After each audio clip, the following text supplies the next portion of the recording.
Right, so this is not what I usually do, but I decided to do it anyways, cause, well, I put it up to a poll, apparently everyone really wants it, and besides, going into this, I think this is gonna be a pretty interesting identity.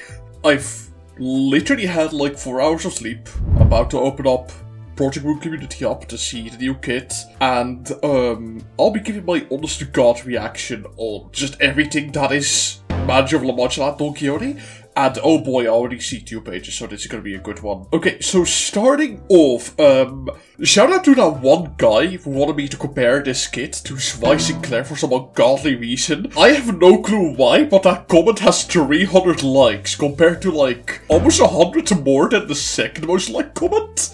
So I guess I'm gonna be here comparing this kit to Swy Sinclair, and I'd like to proudly announce that she does have slot and Welvader skills, which are 2 of the affinities that, Swy Sinclair has. So we're off to a great start. She's gonna be, well, Blood Feast, obviously, that is the entire gimmick.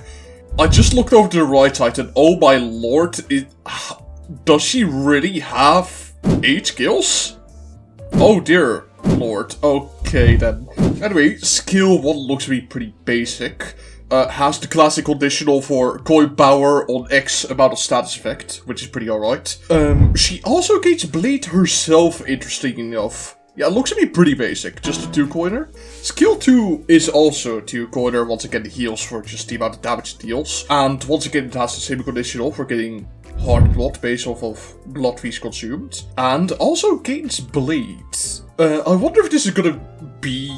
if she's gonna have facets of every other 3 of the Blood Feast sinners we have so far. Because she is, like, based off of, like, Gregor, Rodion, and Otis. With the whole skill upgrading system we have here on the right. Gain attack weight for every X Hardblood on self. Okay, so...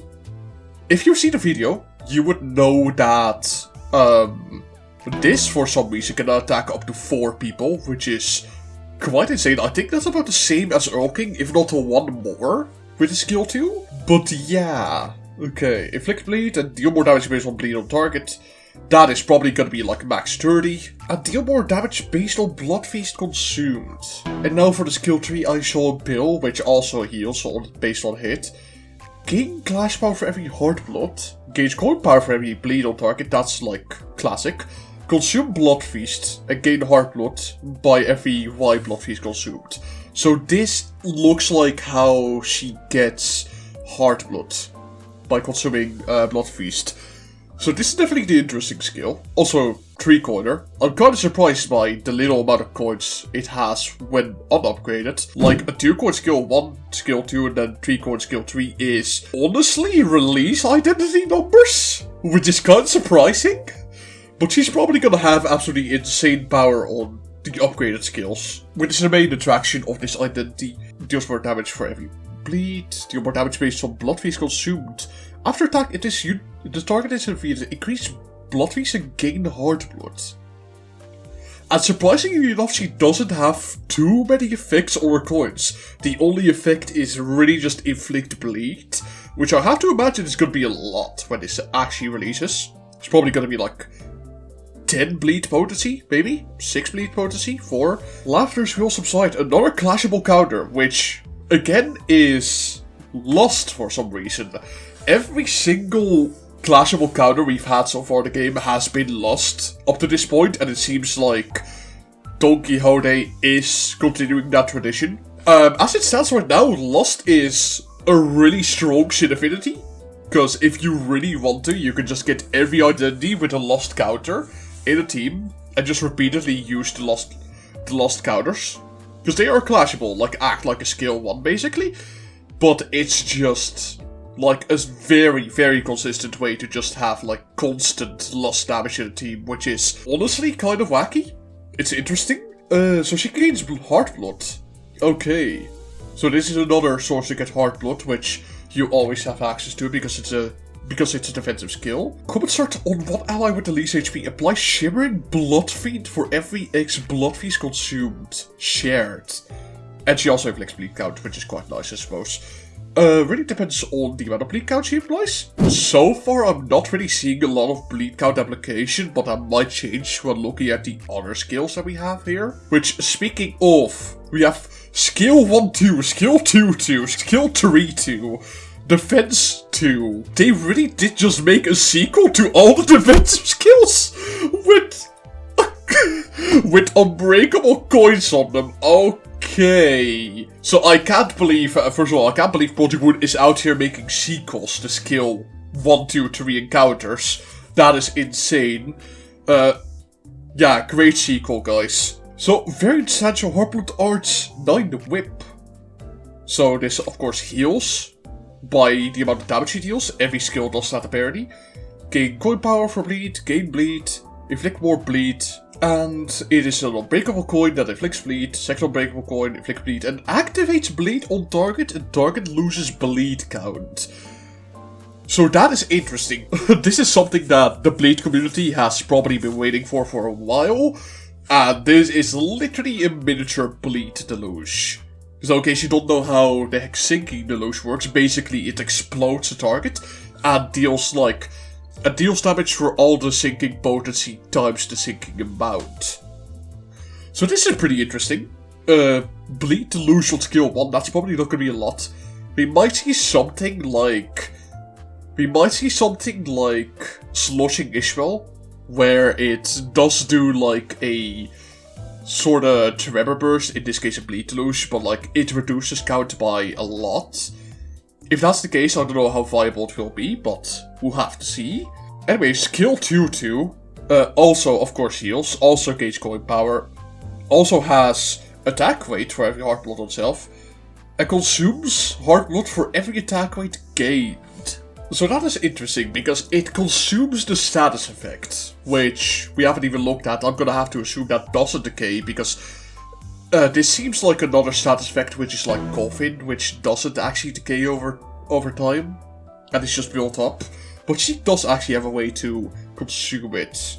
Inflict bleed, deal more damage based on bleed on target, deal more damage based on blood feast consumed, shared. So that looks pretty much the same. But wait, both skill 1 and skill 2 gain an extra coin. This is going to be interesting when it first releases. Obviously we don't have a lot to say right now because we don't even know the numbers. But this is so far a really interesting thing. And then we have the sequel to skill 3, which has 4 unbreakable coins. Oh my god. So maybe it really is true that Spaniards just have unbreakable coins. And that's the message of Captain 7. On the hit with skill heal, okay, it heals.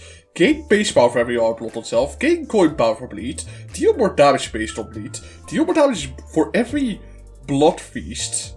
Okay, after attack consume Hardblood for every... I see, so this also consumes Hardblood. Target is defeated, increase blood feast. Regain half of Hardblood consumed by the skill. Okay. So it definitely seems like Hardblood is a resource you have to manage with this identity. Because she does drain it actively with like the upgraded skills. Every one of them is unbreakable coins. And on last hit, inflict bleed the bleed count. After attack and target is defeated, inflict bleed the bleed count against all enemies. Depends on how much that is, but that seems pretty good. And then we of course have the upgraded counter, which very essential Hardblood Arts, build to finale.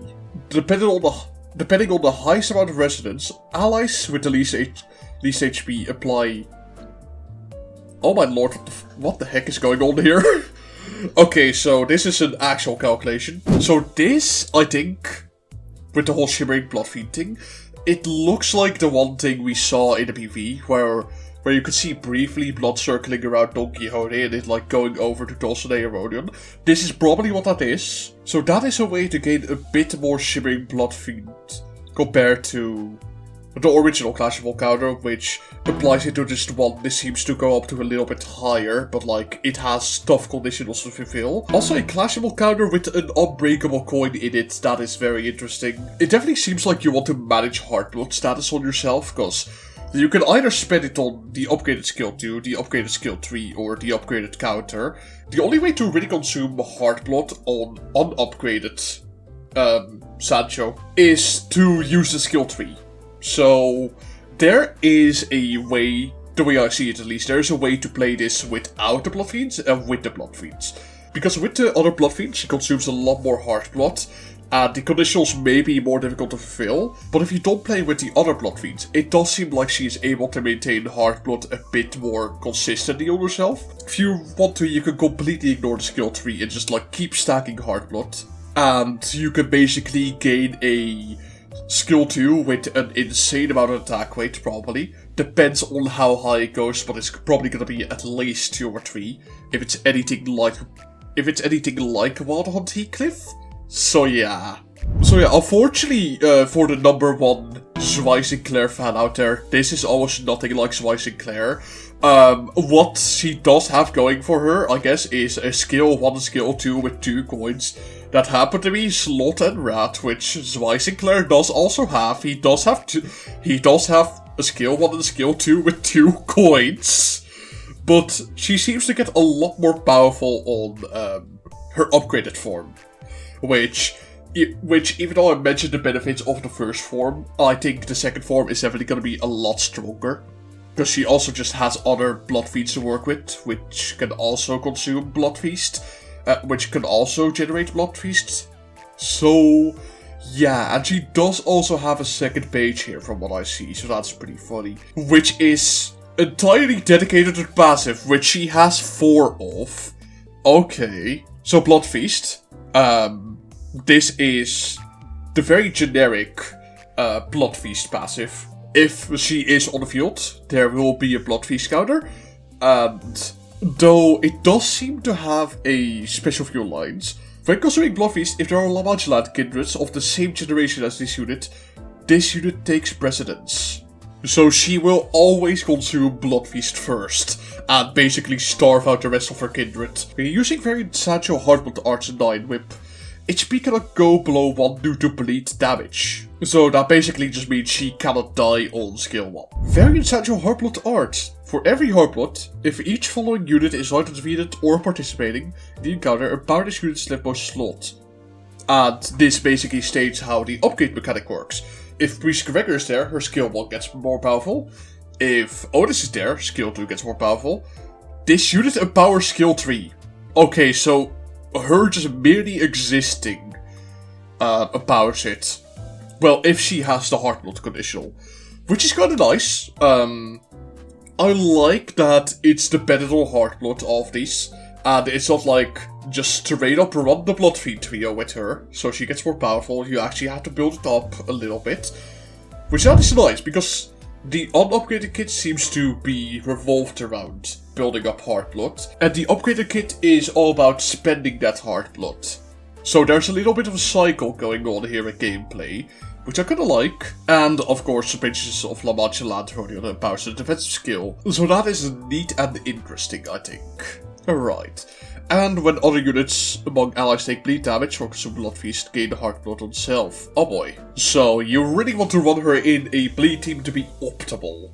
Because she gains Hardblood for basically for all the bleed damage taken globally, as far as I understand. So yeah. The Bearer of the Bloodkin. In the counter, if other allied Lamageland unit is defeated, gain more Hardblood when getting Hardblood from this unit's base attack skills. When 2 more other allied Lamageland units are defeated, gain additional Hardblood at turn start, gain responsibility. Incredible, okay. So, much like BL Merceau, she really loves it when other people die for her stead, and when she gains responsibility, she gains Clash Power, deals more damage, takes more damage as well. Ooh. Which is interesting, I suppose. It's like a little double-edged sword. Unfortunately, there's nothing here that looks even similar to Zwei Sinclair. I'm sorry for the number 1 Zwei Sinclair fan out there. And lastly, we have another passive apparently. This is not even a support passive yet. After attacking, the enemy is defeated, increase Blood Feast by percentage of target's max HP. Okay. So she has a way to gain a lot of Blood Feast just straight up by killing people. Gain damage up next turn for every percentage of missing HP at turn end. Why did they make a she identity? Okay, buddy. Okay, lil bro. Okay. Okay, so thank you for power scaling, Shi Don. You know, one of my favorite factions in the game, okay. Yeah, so this is basically Shi Association, no, but stronger. Okay, we see how it is. Thank you so much. Depends on how much, but I have to imagine it's like Creek Heathcliff, where she can do a lot of extra damage if she's literally 1 HP, so that is just incredible. Okay, that really pisses me off. Obviously, don't take my words as gospel. I am just complaining because I'm a Shi Association fan. People who are familiar with my opinions on the game know that I love Shi Association and absolutely hate anything that tries to replicate it, and this is much the same. So we now have Shi Don II here. Okay. If an ally is about to be defeated from bleed damage, prevent them from being defeated from bleed damage for the turn. Okay.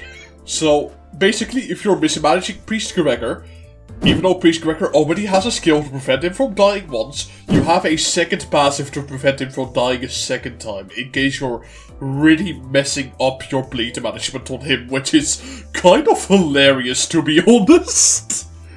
Feature Pressed Hunger by Family. Common start when an ally with least HP gains damage up for every... Based? Okay, based. This is like... Literally... Okay, I like this passive. This is gonna go well with my favorite faction, which has not gotten content since the start of the game. Oh boy. Instead, allies of Blood Fiend gain damage up for every 5% of missing HP instead. So, they basically just gain more.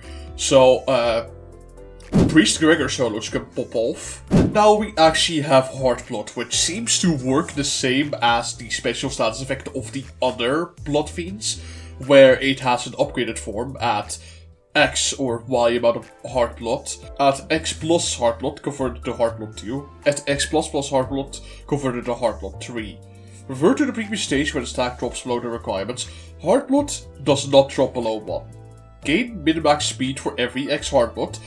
Okay, so this is much like Goffin on Heathcliff, but it also increases max speed as well, so there's a potential for this identity to go really, really quick. Especially if you're not running the other Bloodfiend trio, just like letting Hardblood stack up on her. At Hardblood 2, gain offense level up based on the stack. At Hardblood 3, gain offense level up and defense level up based on stack. Pretty basic, all things considered. And like I predicted, this does not naturally drop, this does not naturally go down a count over the course of battle. So this is just a static number, which you want to increase and which you are spending by using either skill 3 or upgraded skill 2, 3 and the counter skill. This can basically be read as special charge, which, man, thank God that this isn't a charge identity, otherwise I think I'll lose my goddamn marbles. But we also have Shrink Bloodfiend. As long as this effect exists, all bleed damage taken by the skill HP is converted to Blood Feast. Gain skill HP equal to stack at the moment of its application expires at turn end. So this reads as a nice little cherry on top for the other Blood Fiend identities. Unfortunately, it seems like you can't exactly direct which Blood Fiend gets the shimmering buff. So it's a little bit random, but that is pretty cool.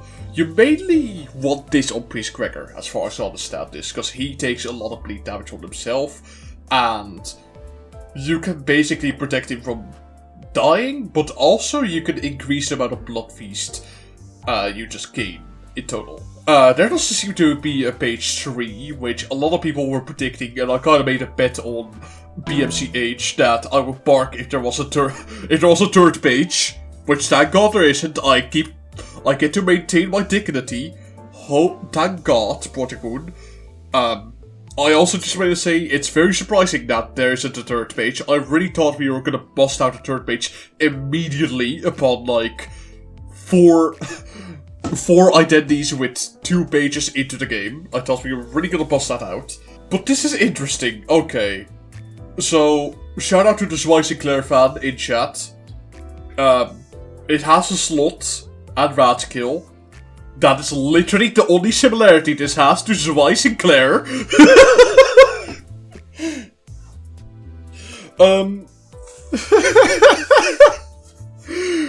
Okay, so this is interesting. This sets so this is definitely an interesting identity.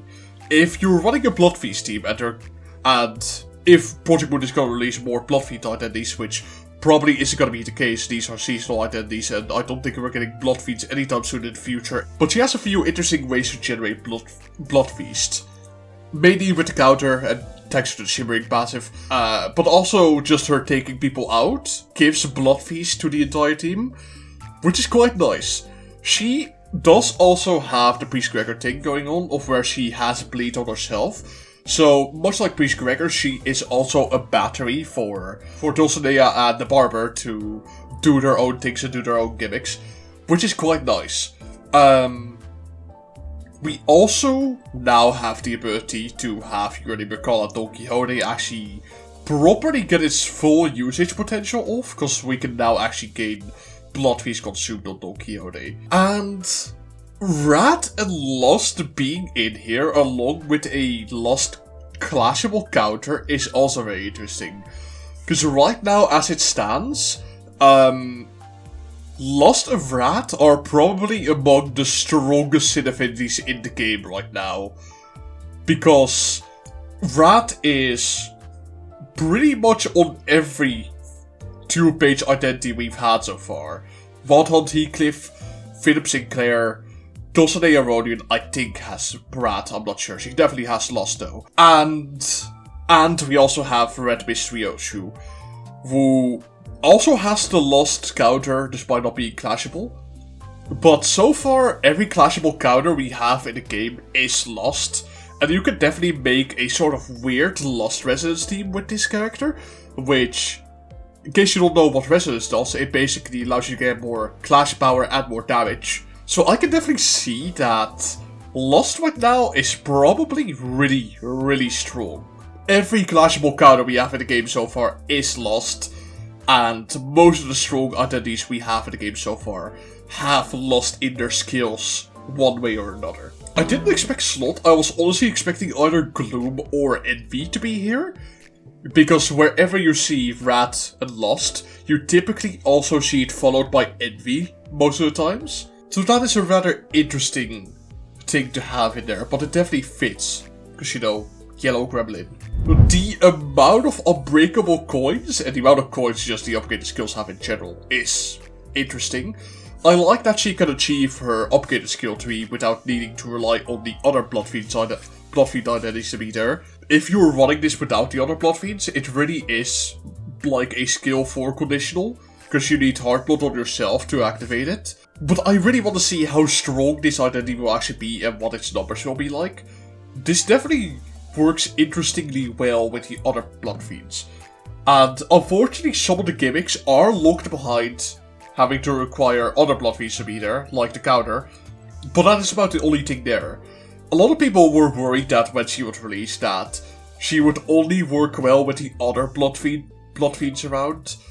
But I think this works well enough on its own, and while you can definitely make her strong when optimizing a Blood team to, you know, feed into Blood Feast, I think she can stand very well on her own. This is definitely a solid kit. Unlike Zwei Sinclair. So yeah, that is about it. Thankfully I don't have to bark, because this is not 3 pages. I just wanted to make this video to sort of keep my opinions on this, because I think this is, like, as I predicted, this is definitely a fun identity. From how it reads right now, it's pretty fun, I like it. But this is a very nice and compact 2-page identity, I think. The only issue I really see with her is her lack of bleed count, which might be a slight issue, because bleed count application is kinda still lacking, I guess. This is kinda also like an evolved form of my So About X videos, which I kind of want to move away from a little bit. This is a little bit of channel talk here, but I kind of want to move away from those videos a little bit. because they are getting a little bit too repetitive to make, and I want to transition my content a bit more into having voice videos as well, not just like meme videos for 1 or 2 minutes at a time. Apparently Esku is doing this content as well, which I didn't even know he reacts to kids before I made this video. Someone in the comments told it to me. If his video is out by the time my video is out, go check out this video, I suppose. Because Esku has objectively correct opinions compared to me, because you know, I think Super Sinclair is the best ego in the game, and he actually knows what he's talking about compared to me. But with that being said, I suppose like and subscribe. Because, you know, liking and subscribing has statistically shown itself to give an increased chance to get a 000 identity in your next 10 pull. So, you know, if you want extra luck for your gacha pulls, then of course do that. This is definitely new kind of content for me. I want to transition into this a bit more, and also this is like completely unscripted after like 4 hours of sleep, so that is pretty awesome. I'm already looking at my recording time, and it's over like 37 minutes long, which I'm kind of surprised I managed to yap on about this identity for so long. God, I need to stop, and I need to actually take a nap, but I'm gonna edit this video. But yeah, make sure to get her. Make sure to run her in your bleed team. She's pretty good. And with that being said, woof.